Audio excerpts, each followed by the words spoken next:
In the beginning, the body was more than flesh. Before language named our vertebrae, before diagrams mapped our organs, there was a knowing encoded deep within the very marrow of our bones. Not intellectual knowledge, not doctrine, but a kind of sacred memory humming through the architecture of the human spine like a forgotten hymn waiting to be sung. We live in an age where technology surrounds us, often outside us. But the oldest, most refined technology was never external. It was built into the sacred chassis of the human form itself. The spine, often taken for granted as nothing more than structural support, may in fact be the most divine instrument ever constructed. This is the story of the spine, not as biology, but as myth, as antenna, as alchemical device. This is the story of the ladder not only to physical movement, but to ascension, perception, and awakening. The ancients knew this. We forgot, but we are remembering. Imagine for a moment the spine not as bone, but as staff, a pillar of light, coiled at its base, ready to rise. This vision is not poetic hyperbole, it is echoed across cultures. The Hindus called it the Sushumna Nadi. The Egyptians hid it in the Jed pillar. The Norse imagined it as Yggdrasil, the world tree. The Gnostics described it as the serpent winding through the tree of life. Is it coincidence that across continents, ages, and languages, the human spine was mythologized as both bridge and beacon? The answer lies not in the bones alone, but in what courses through them. Every nerve impulse that guides your limbs, every spark of thought begins here. The spinal column houses the spinal cord, the delicate braid of living electricity linking brain to body. But ancient mystics saw more. They envisioned not just nerves, but channels of energy, subtle, luminous pathways known in Sanskrit as nadis.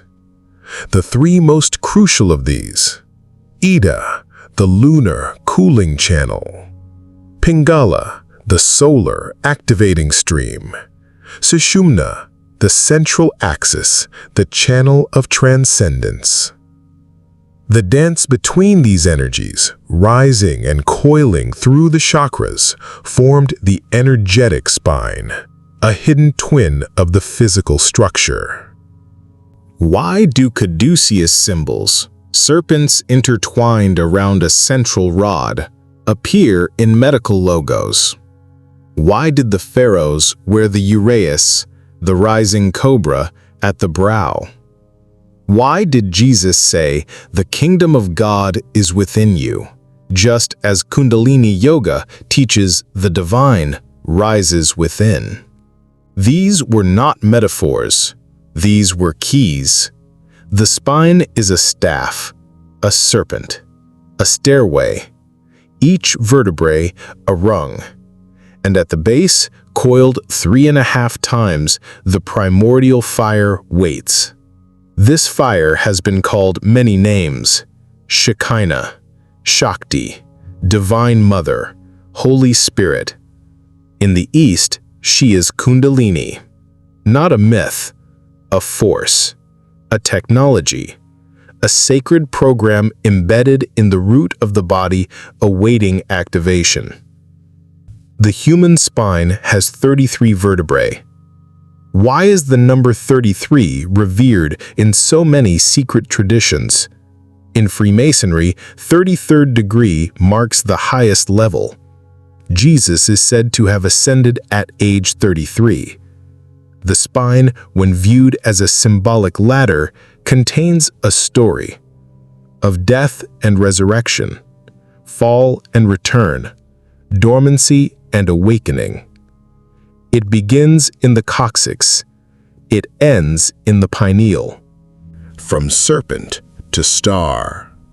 When we walk upright, we take for granted that it is a sign of evolution. But in ancient symbology, the transition from four-legged crawling to bipedal posture marked a vertical alignment of cosmic significance. Animals bow to the earth. Humans rise toward the heavens. The spine is our declaration that we are not just of clay, but of fire. This verticality also changed the way energy moved. Gravity no longer just pulled, it also anchored. And from that anchor, the fire at the base, once purely dormant, had the potential to rise. Yoga, qigong, dance, sacred posture. These were not just exercises. They were methods of awakening the spiral. Every twist, every bend, every elongation of the spine was a signal, a key turned in the lock.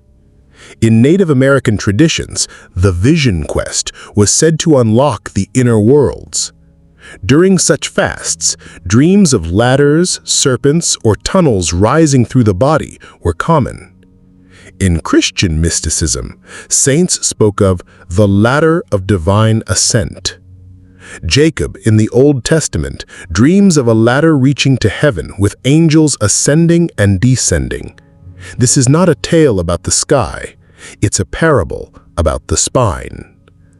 Even Dante's Divine Comedy contains 7 levels rising toward heaven, like chakras, like vertebrae, like dimensions encoded in our very form. The spine is the central pillar of the human temple.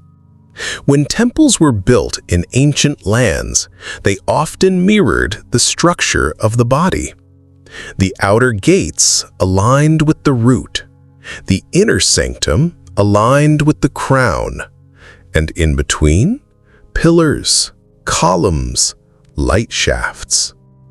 We forgot that we were the original temple, that the rites of initiation were not performed upon us, but within us. The spine ends not in the neck, but in an idea. The energy, when risen, pierces through the crown, the Sahasrara, but before that, it lights the lamp of the pineal gland. This tiny pine cone-shaped organ, buried in the center of the brain, was called the seat of the soul by Descartes. In Egypt, it was symbolized by the Eye of Horus. In the Vatican, a giant pine cone stands as a silent nod. The fire that rises from the root seeks union with this lamp, and when it does, awakening, inner sight, the opening of the kingdom within. The spine is where the veil thins. If you wanted to keep humanity asleep, you wouldn't just distract their minds, you'd disconnect them from the ladder inside. You'd make the spine medical, not mystical. You'd fill temples with external rituals and mock those who spoke of inner fire. You'd make people afraid of serpents. You'd turn the staff into a symbol of caduceus and then strip it of its energetic meaning. You'd forget the Jed, forget Yggdrasil, forget that the tree of life was never in Eden, but in you. But the forgetting is ending. To remember the spine is to remember the self. To walk consciously is to step upon the rungs of a forgotten stairway. To move with awareness is to coax the serpent of light upward. To meditate is to listen to the quiet hum within each vertebra, a choir of frequencies tuned to the cosmos. The blueprint is not hidden. It is humming. It is burning. It is ready. In the parts ahead, we will explore how this spine is not just symbolic, but part of an ancient technology embedded in your biology, capable of generating light, tuning to higher frequencies, and unlocking states of consciousness long deemed mystical. You were born with a ladder. You are wired to ascend. And it all begins at the root.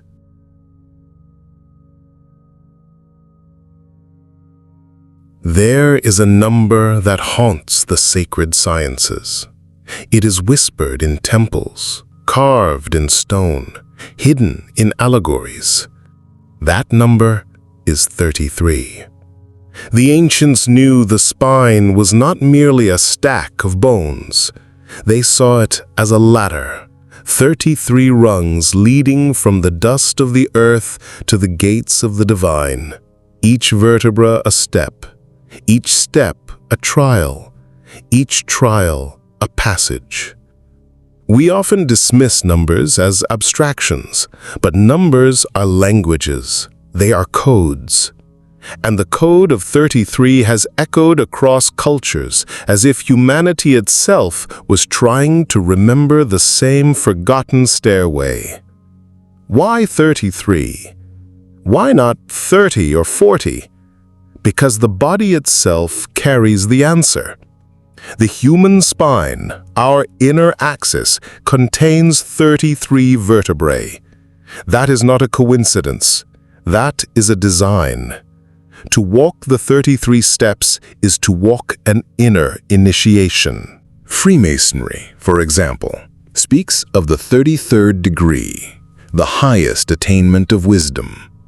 To reach it, one does not simply learn facts. One undergoes transformation. The degrees symbolize stages of illumination. But here is the secret rarely said aloud. These degrees were never meant to be external ranks. They are vertebrae. They are within you. When Jesus is said to have been crucified and ascended at the age of 33, this was not just biography. It was blueprint. The life of the Christ is also the life of the spine, a descent into matter, a death at the base, and a resurrection through the crown. Every prophet, every sage, every initiate walked the same path, the path of the vertebrae. The journey begins at the coccyx. Here, at the base, lies the ember, dormant, waiting. The ancients called this fire by many names: Shakti, Shekinah, Chi, Holy Spirit. It is the same force sleeping in coiled repose. Without this spark, nothing rises. Step 1 is survival, root chakra, food, shelter, earth. If this is unstable, the latter wobbles. And so the first step is grounding, not in soil alone, but in body. To be incarnated fully, to recognize, I am here, I exist, I claim this vessel. Only then can the ascent begin. Imagine each vertebra not just as a bone, but as a gateway. The sacrum is not simply a triangular bone. It is the sacred bone, named so because the ancients saw it as the altar where spirit and flesh meet. As you rise, each step corresponds not just to anatomy, but to frequency. The lumbar vertebra carrying weight symbolize the trials of endurance. In Hindu Puranas, 33 devas, gods, govern existence. In Christianity, Christ ascends at 33. In science, the 33rd element is arsenic, symbolically tied to transformation and death. These are not accidents. They are mirrors, echoes of the vertebral ladder. Even the Rosicrucians spoke of 33 steps in the alchemical opus, each stage refining lead into gold, matter into spirit. The body was never excluded from this mystery. It was always the template. The first 10 vertebrae are the steps of matter. They teach humility, grounding, survival, discipline. This is where most remain. The fire rises, but only warms the belly. Hunger, desire, fear, reproduction. These are the lessons of the lower rungs. Ancient initiates would spend years purifying here. Fasts, vigils, sacrifices. Why? Because if the fire rises too quickly through a polluted channel, it burns. Many myths of fallen magicians and burned saints are tales of energy rising without preparation. The first steps are the forge. They temper the vessel. Step 17. The center. Here lies the heart. The vertebrae surrounding it protect the lungs and the beating core. Symbolically, this is the midpoint where descent becomes ascent. Why is love exalted above all virtues? Because love is the hinge. Without love, the ladder cannot carry you further. Without compassion, power becomes tyranny. At the 17th step, the initiate is asked, will you climb for yourself alone or for all beings? Only those who answer with open heart can continue. From the 20th vertebrae upward, the gates become subtler. The throat, Vishuddha chakra, becomes the passage of truth. How many saints and prophets were silenced here? How many voices cut off because to speak divine truth is dangerous? Yet this step is essential. To claim the ladder is to speak the truth of being. To lie here is to collapse. Further up, the third eye awakens. The pineal, the lamp of the body. The ancients encoded this as the eye of Horus, the eye of Shiva, the all-seeing eye. Step by step, the serpent reaches for the crown. And then the 33rd. The atlas, the very top vertebra of the spine. Its name is no coincidence. Atlas, the titan who bore the world on his shoulders. The atlas vertebra bears the head, the microcosmic world of the human temple. Here, at the 33rd step, the initiate faces the final gate, the pineal and the crown. If the fire has risen true, it pierces upward, flowering into the 1,000-petaled lotus. The ancients described this as samadhi, nirvana, resurrection, theosis. Different names, same threshold. The 33rd gate is not reached by climbing alone. It is reached by surrender. The last step is not taken, it is given. The divine descends as the human ascends, meeting in the center. Ancient architecture mirrored this latter. The Egyptian pyramids have 33 steps steps in certain inner passages leading to the king's chamber. The Mayan temples often had stairways with 33 rises. Gothic cathedrals, when counted carefully, contained 33 vertical steps of arches leading to the altar. The initiate would walk these physically, but the true walk was inward. Each stone was a vertebra, each climb a rehearsal for the spine's secret ascent. Why is 33 so mysterious, so revered, yet so hidden? Because to reveal the latter is to reveal sovereignty. If people realized they carried the initiation within their bones, external hierarchies would collapse. Priests, kings, even nations rely on people forgetting their own spine. So the number was cloaked in allegory, hidden in ages, and coded in myths, a secret hiding in sight plain. But secrets cannot remain buried forever. The spine hums, and the body remembers. The journey of the 33 is also the journey of death. Each rung requires letting go. Old identity burns. Old fears dissolve. Old attachments fall away.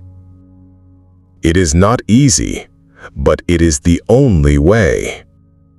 Jesus dies at 33, but then rises. Osiris is cut into pieces, but rises through Isis. Quetzalcoatl descends into the underworld and returns as the morning star. These are not myths about other men. They are maps about you, about the ascent of the fire through the 33 gates of bone and light. Every vertebra has its guardian. Ancient mystics spoke of serpent knots, or granthis, energetic locks that must be pierced. Fear, anger, pride. Each knot must dissolve for the current to flow. The yogis said there are 3 major knots: Brahma Granthi at the root, Vishnu Granthi at the heart, Rudra Granthi at the brow.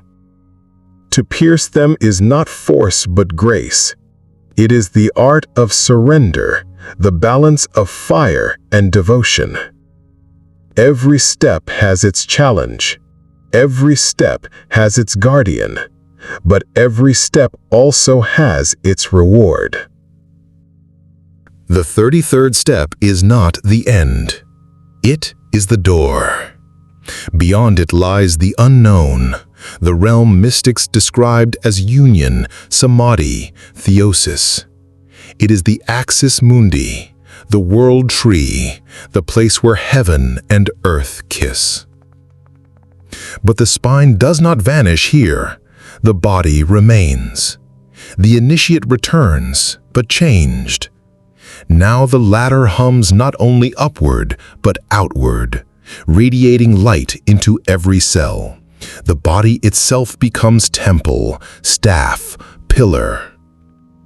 You are walking this ladder even now. Each day you move, each breath you take, the fire stirs. The question is not whether you will climb. The question is how far. The ancients left us clues. 33 gods, 33 heavens, 33 degrees. All pointing back to the 33 bones humming in your back. The gate is not out there, it is within. The temple is not in stone, it is spine. The resurrection is not in a book, it is in your marrow. Remember the ladder. Step consciously.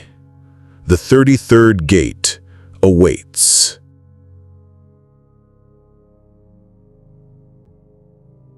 Every civilization spoke of a hidden river.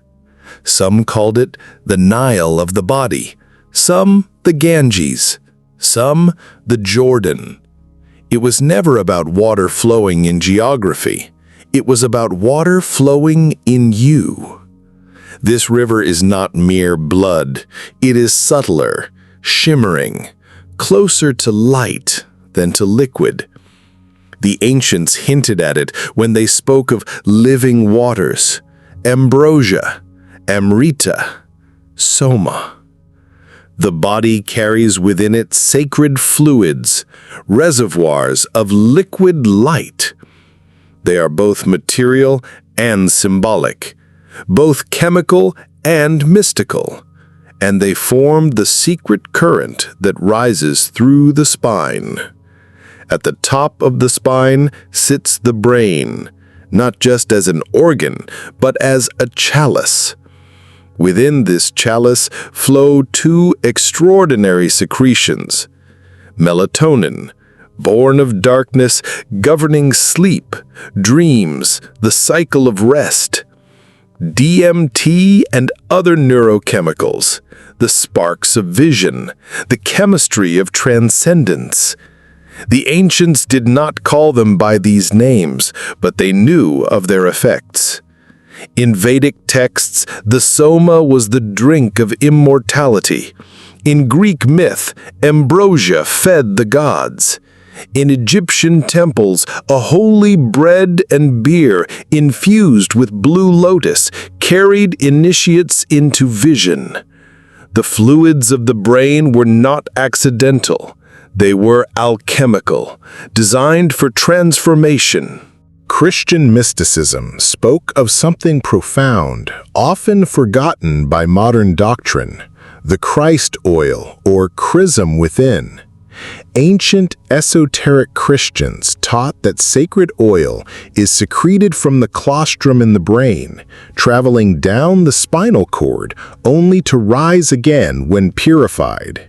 It descends each month with the lunar cycle.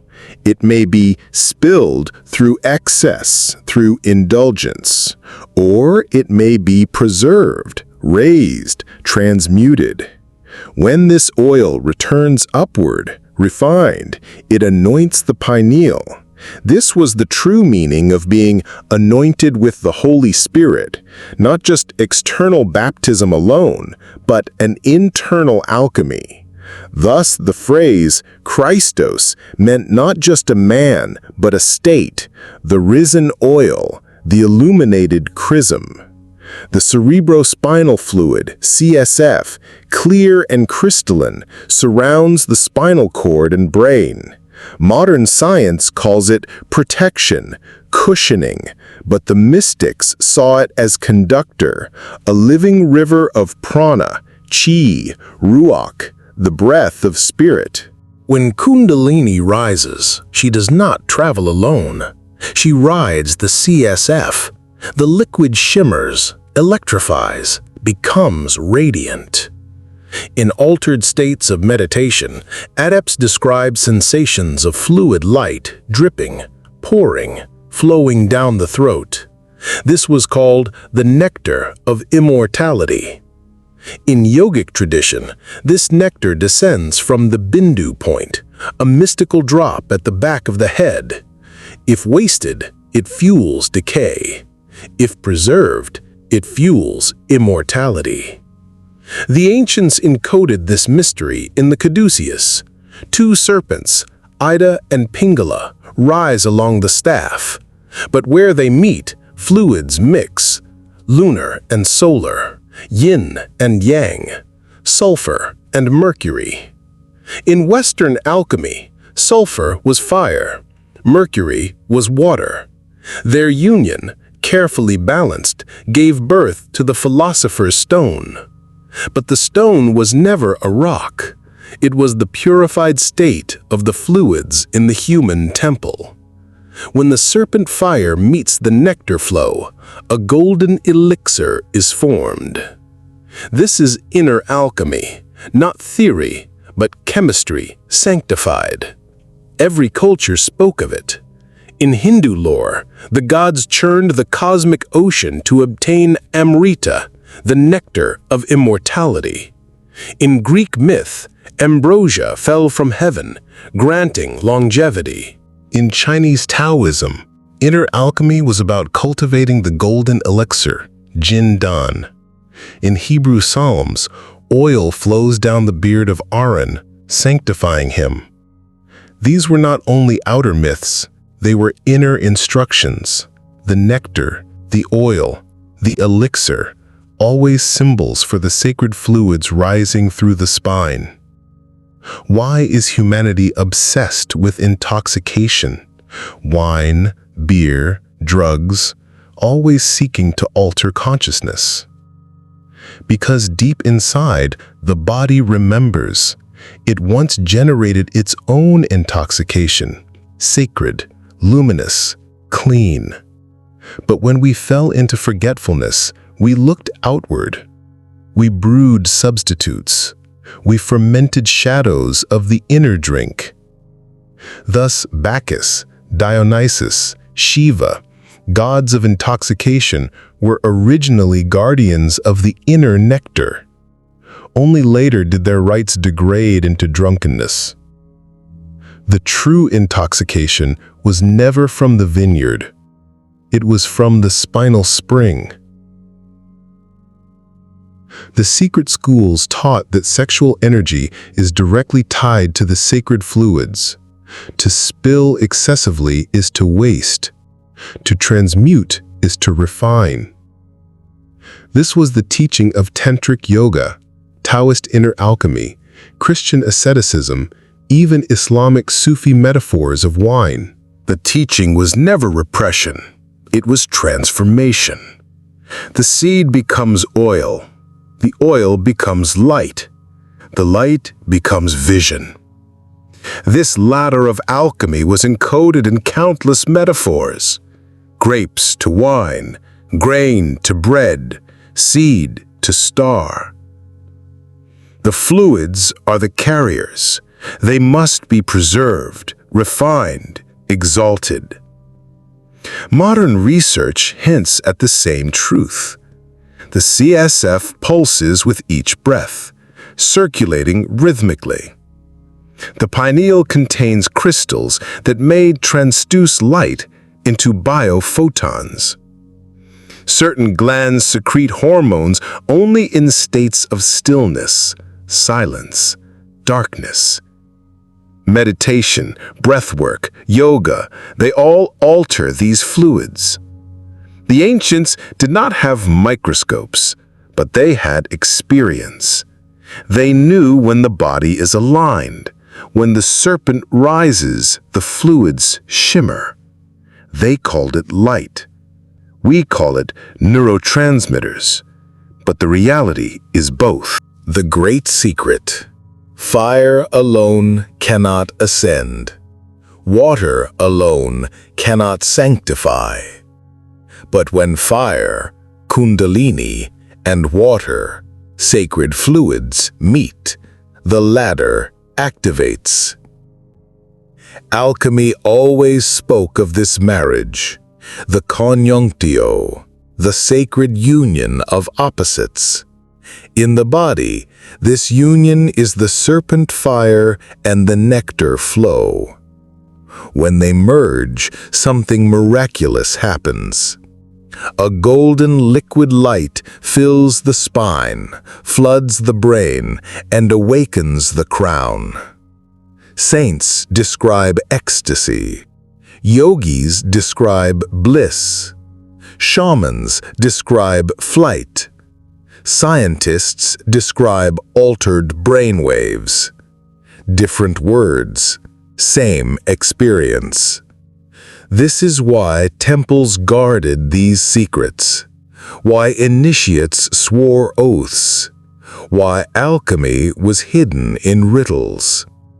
If the fluids are wasted, the temple decays. If they are preserved, the temple shines. The Essenes spoke of the living waters. The Cathars spoke of consolamentum, an inner baptism. The Taoists spoke of refining Jing into Qi, then Qi into Shen. All spoke of the same river. All warned of its misuse. All promised immortality to those who mastered the flow. Today, seekers once again taste hints of this mystery.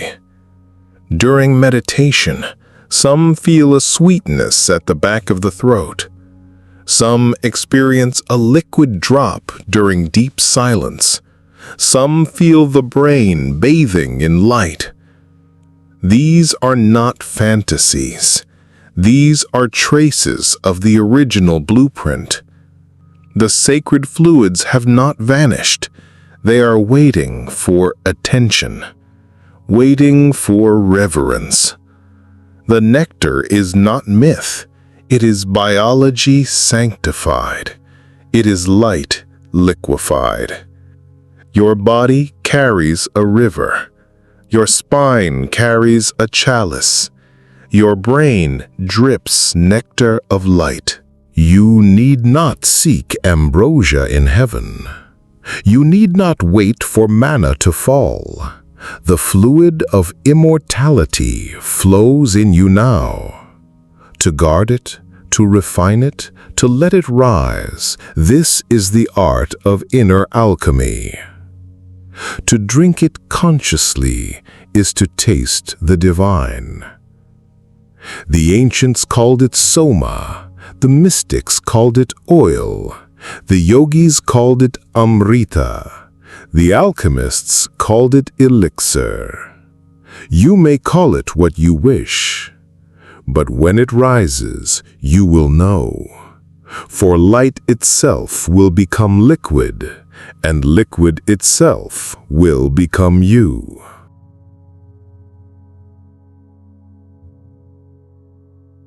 At the root of the spine lies a coil, not seen in X-rays, not charted in anatomy textbooks, but felt by sages, feared by priests, encoded in myths.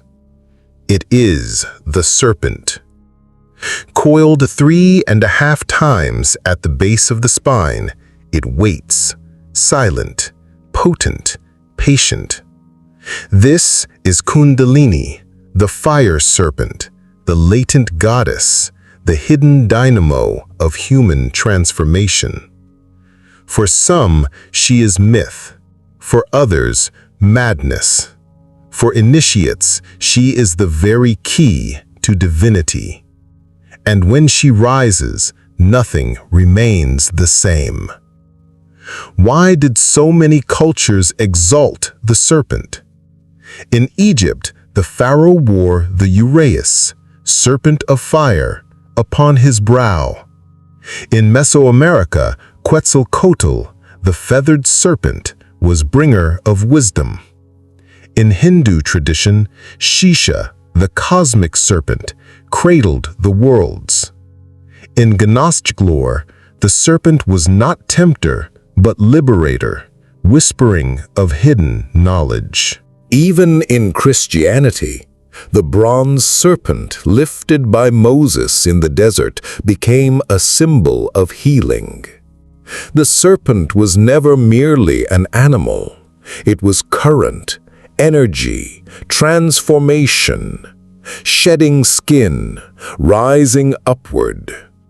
The ancients saw in the serpent a mirror of the spine, long, coiled, potential energy waiting to strike upward. When the serpent awakens, she does not climb in a straight line, she spirals. This spiral is the pattern of galaxies, DNA, seashells, storms. It is the cosmic geometry of life itself. As she ascends, she weaves around the central axis, kissing each chakra, electrifying each gland, anointing each vertebra. Ida and Pingala, the twin serpents of energy, dance their way upward like living lightning. The spine is not a ladder of rigid rungs, it is a spiral staircase. The serpent is both the climber and the current. When Kundalini stirs, it is not gentle. Those who have experienced it described heat rising from the base, electric currents through the body, visions of light exploding in the head, and at times overwhelming ecstasy or terror. This is why traditions warned, prepare the vessel. Without discipline, the fire burns. With devotion, the fire transforms. The yogis compared it to lighting a lamp. If the oil is impure, the flame smokes. If the wick is untrimmed, the flame flickers. But when all is ready, the flame burns steady, clear, divine. The serpent is the flame, the spine is the lamp. Consider Jacob's ladder, angels ascending and descending. This is not sky myth, but spine myth, the serpent fire rising and falling. Consider the staff of Hermes, entwined by serpents. This is not a healer's logo, it is the diagram of Kundalini. Consider the Norse Yggdrasil, a tree with a serpent at its roots and an eagle at its crown. That is the human spine, serpent at the coccyx, eagle at the pineal. Every myth of ladder, tree, or staff conceals the same truth. The serpent must rise. The ladder is within. As the serpent ascends, she passes through 7 gates, the chakras. Root becomes trust. Sacral. Desire becomes creation. Solar plexus. Will becomes empowerment. Heart. Attachment becomes compassion. Throat. Silence becomes truth. Brow. Illusion becomes vision. Crown. Separation becomes unity. To face the serpent is to face the self. She shows you what you fear, what you repress, what you deny. And only by embracing it can you rise. The serpent is not obstacle. She is initiation. Every true ascent feels like death.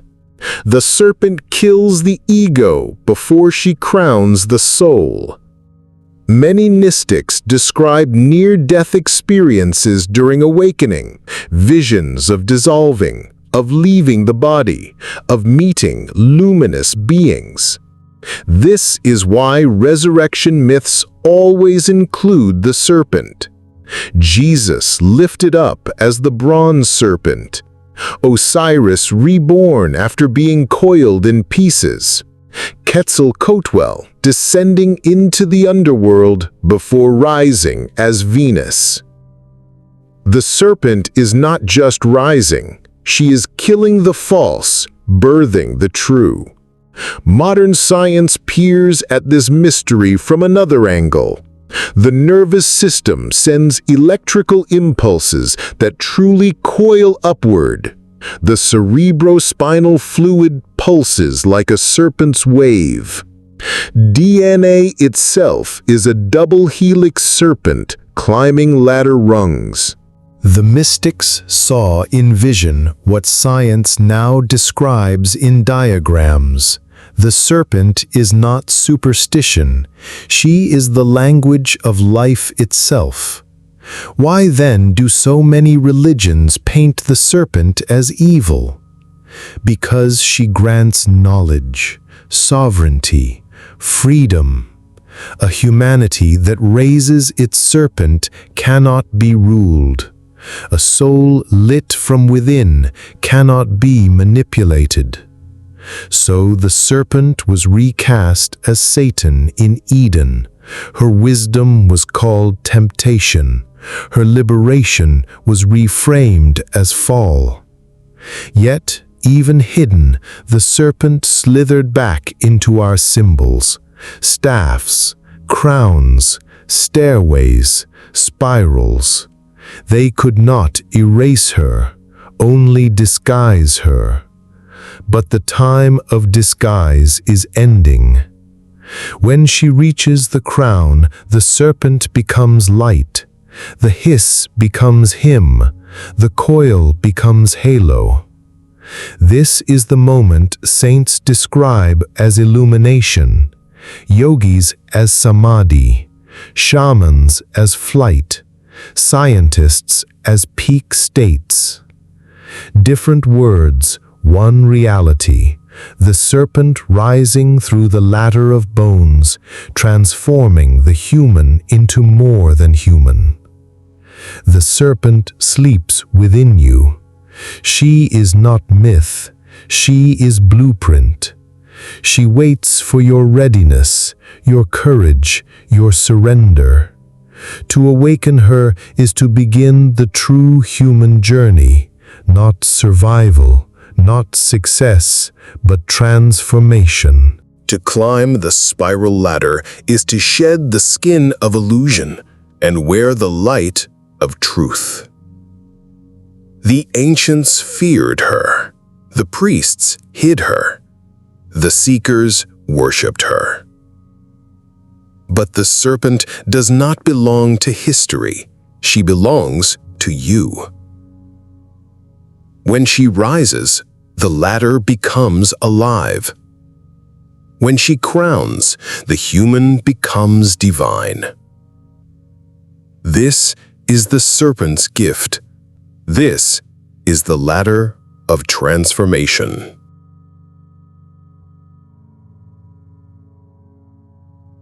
The Forgotten Blueprint.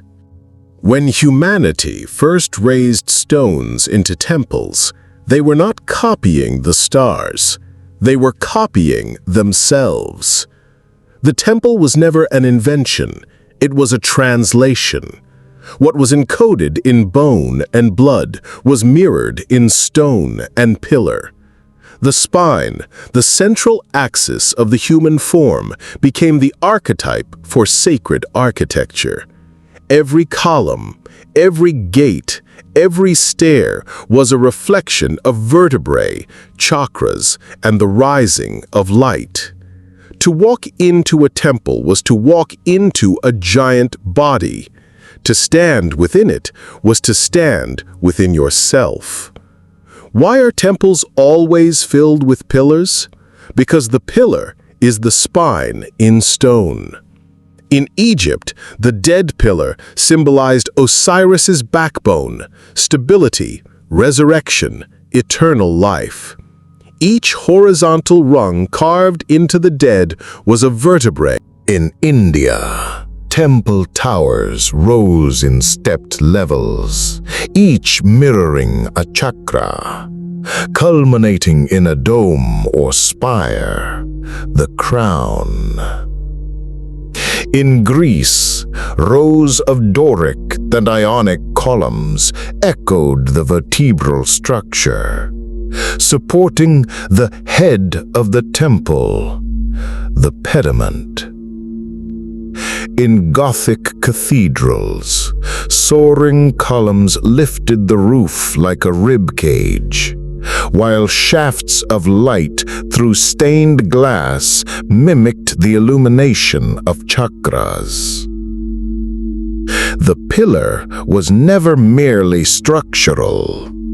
It was anatomical.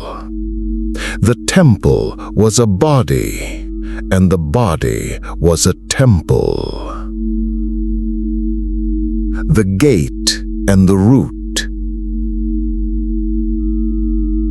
Every temple begins with a gate, always low, heavy, monumental.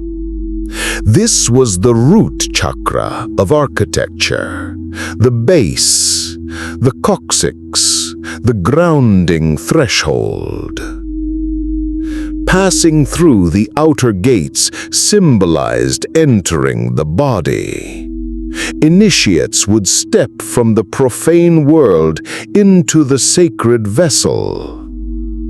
The first chamber was often dark, narrow, grounding. Just as the root anchors the spine, the gate anchored the temple. No ascent begins without a foundation. No temple without a root. The inner chambers.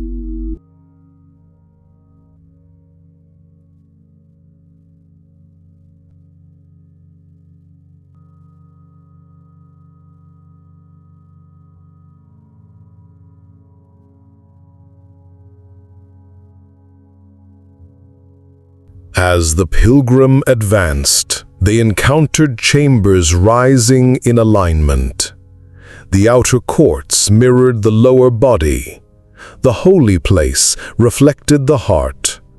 The Holy of Holies aligned with the crown. In Solomon's temple, the inner sanctum was cubic, a reflection of the brain's pineal chamber, the throne of light. In Egyptian pyramids, the king's chamber stood at the alignment of shafts that pointed to Orion and Sirius, symbolizing the crown chakra's gaze upon the heavens. Every step deeper into the temple was a step higher on the spine. Every initiation mirrored the rising serpent. Light shafts and chakras.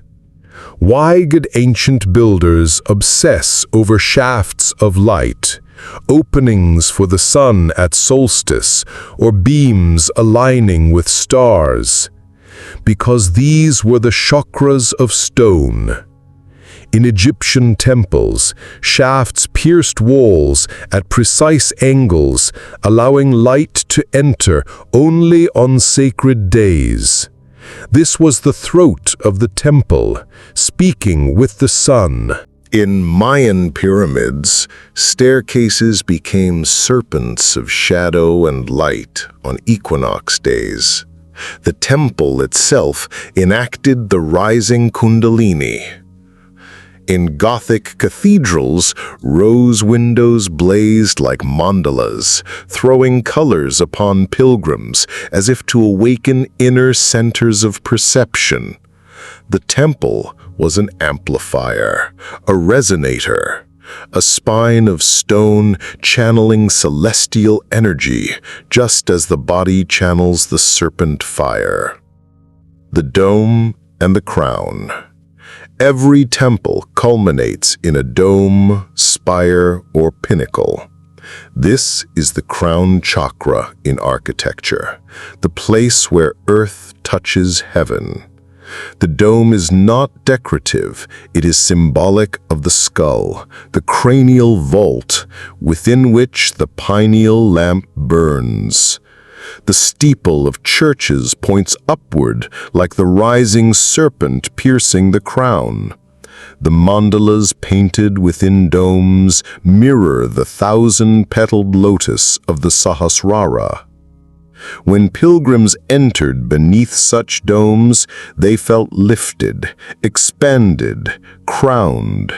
The architecture induced the same awe that inner ascent awakens. The temple and the spine ended in the same mystery, light breaking through the crown.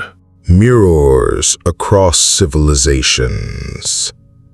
The Mayan pyramid of Kukulkan at Chichen Itza contains 91 steps on each of its 4 sides. Together, 364 steps plus the platform, 365, the days of the solar year, mirroring the cyclical energy that spirals up the human spine. The Borobudur temple in Java rises through 9 stacked platforms, each adorned with reliefs of awakening, culminating in a central dome with 72 stupas, mirroring chakras and energy centers.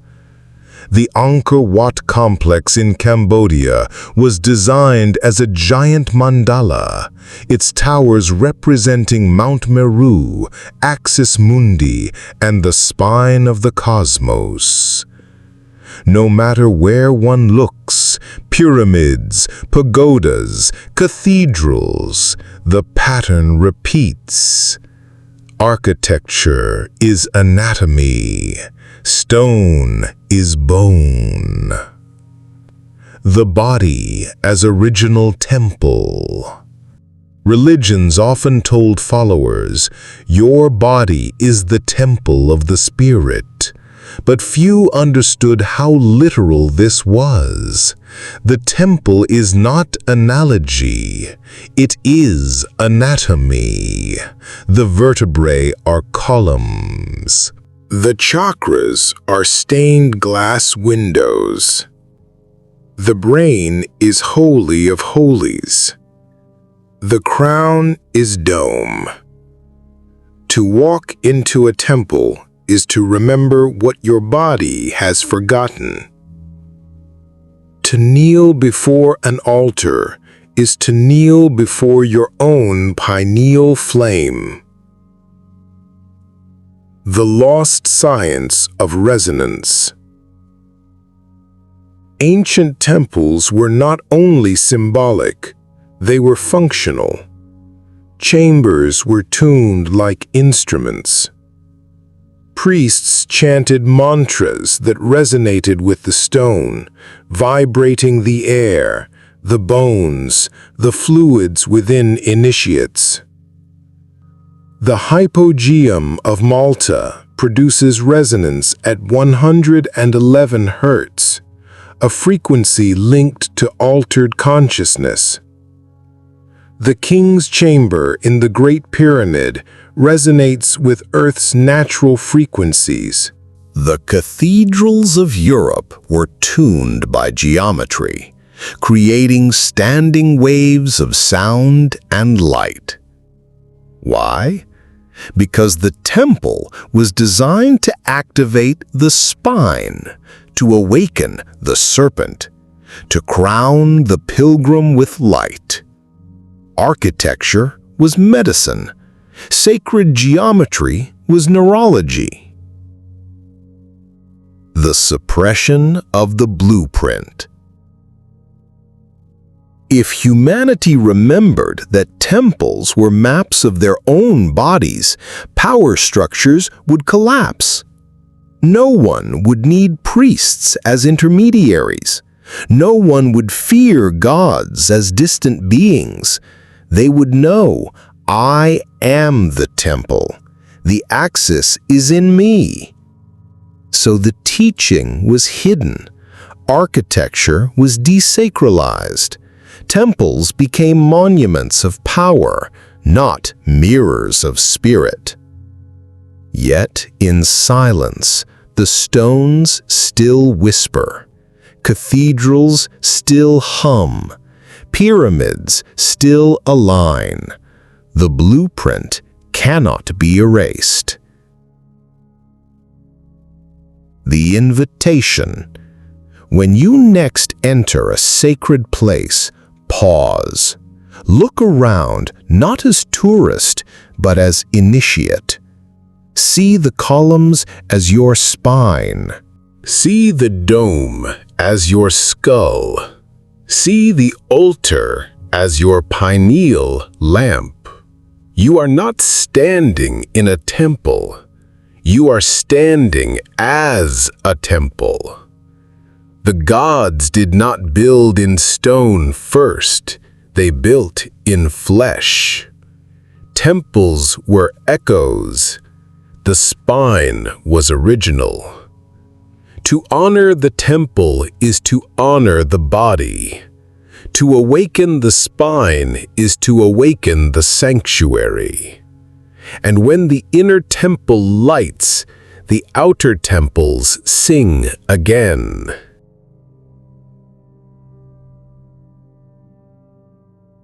The world tree within. Every culture spoke of a world tree.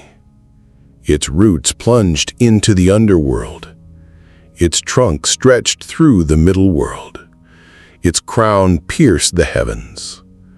The Norse called it Yggdrasil. The Mayans called it the Ceiba tree. The Hindus called it the Ashvatha, inverted with roots above and branches below. The Gnostics called it the tree of life. But this tree was never out there. It was in here, your spine, your axis, your living pillar of ascent. The ancients were not drawing forests. They were drawing anatomy. The tree of the cosmos was the spine of man. The Axis Mundi was bone and fire, light and fluid, serpent and song. The axis as bridge. What is an axis? It is that which connects, that which unites above and below. Your spine is such an axis. It roots in the earthly clay of your coccyx. It bridges through the heart, the center of being.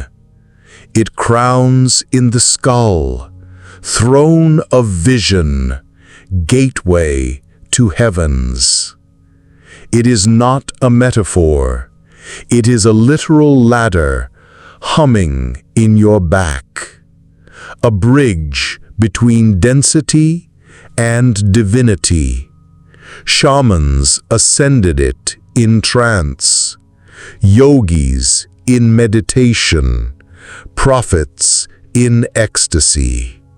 Always the same ascent, always the same axis, the cosmic ladder. Consider the myths.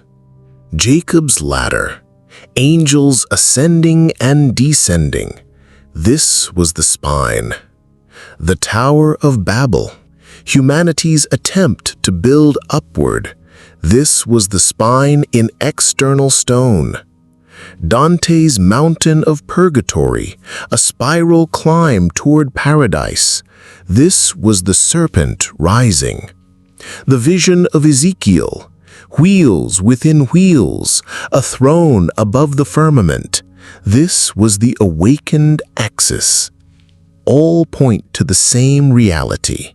There is a ladder within, and it leads to the stars. The three worlds. Shamanic cosmology divides existence into three realms. The lower world, roots, ancestors, shadow. The middle world, earth, body, human life. The upper world, sky, light, spirit. The spine passes through all three. At its base, instinct and survival. At its middle, love and relationship. At its crown, unity and illumination.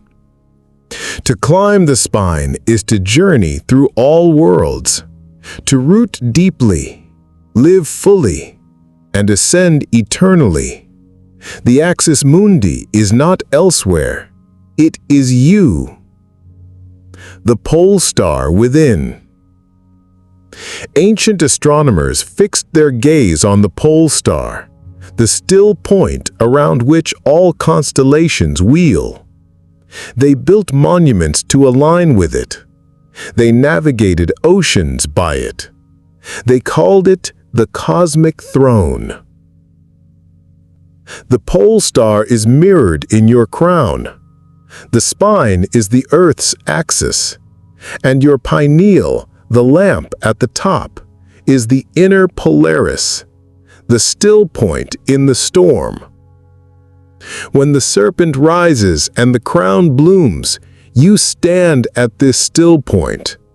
The world turns, but you are centered. Chaos swirls, but you are aligned. This is the meaning of Axis Mundi, immovable amidst motion, eternal amidst time, the return. But why call it return? Because you were never without it. The axis has always been in you, but you forgot. You fell into distraction, into survival, into external temples and external gods. To awaken the spine is not to gain something new, it is to return to what was always there. To remember the pillar, the ladder, the tree. The return is not forward, it is inward. The human as microcosm. Hermetic philosophy declared, as above, so below, as within, so without. Your spine is a microcosmic axis of the macrocosmic axis. The Milky Way spirals, the Earth spins, the galaxies align. The same pattern repeats in your vertebrae, your fluids, your rising serpent. The temple outside echoes the temple inside. The ladder in myth echoes the ladder in marrow within you. The world tree in stories echoes the tree of nerves and light within you. You are not a fragment of the cosmos, you are its mirror. The final transformation. When the axis awakens fully, something extraordinary occurs. The serpent does not merely rise, she flowers. Energy no longer only ascends, but radiates outward. The body hums, the aura expands, the human becomes luminous. This is why saints are painted with halos, why Buddhas glow, why gods shine. It was not artistic imagination. It was memory of transformed humans, those who had returned to the axis and become pillars of light themselves. The spine, once biological, becomes celestial. The human, once mortal, becomes bridge. Why it matters now. Why speak of this now, in an age of machines and distraction? Because humanity has forgotten its axis. We build towers of steel, but forget the tower in our back. We climb corporate ladders, but forget the ladder of light. We worship technology, but ignore the technology of bone and spirit. The crisis of our age is disconnection from the axis. Anxiety, division, despair, they are symptoms of a humanity off-center. The cure is not outside. The cure is return. Return to the axis. Return to the world tree within. The invitation. Pause. Breathe. Feel the hum in your spine. That is the Axis Mundi. That is the tree of life. That is the staff of Moses, the Jed of Osiris, the Yggdrasil of Odin, the ladder of Jacob. It is not myth, it is marrow. To return to it is to return to yourself. To climb it is to remember why you are here. To crown it is to reunite heaven and earth. The invitation is simple. Remember. Remember that you carry the axis. Remember that you are the pillar. Remember that you are the bridge. The world does not need more towers. It needs humans who have returned to their axis. The serpent awaits. The fluids shimmer. The temple hums. The ladder calls. The Axis Mundi is within you. Return.